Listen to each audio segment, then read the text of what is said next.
যে কোনো অবস্থাতে আলহামদুলিল্লাহ, আলহামদুলিল্লাহ। ভাই কেমন আছেন? আলহামদুলিল্লাহ। ভাই পরিবার কেমন আছে? আলহামদুলিল্লাহ। ভাই চাকরি কেমন আছে, চলছে কেমন? আলহামদুলিল্লাহ। ব্যবসা কেমন? আলহামদুলিল্লাহ।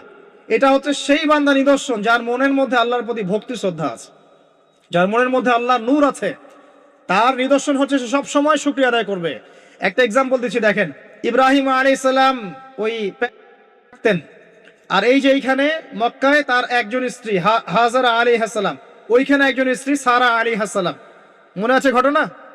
আচ্ছা, তিনি আসলেন বাসায়, দরজায় নক করছেন যে বাসায় কে আছে?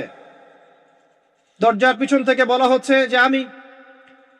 তিনি বলছেন ইসমাইল কোথায়? তখন আওয়াজ আসছে ইসমাইল শিকার করতে গেছে। তারপরে তাকে বলা হচ্ছে তোমরা কেমন আছো, স্বামী স্ত্রী তোমরা কেমন আছো? তো স্ত্রী জবাব দিচ্ছে আমরা ভালো নাই।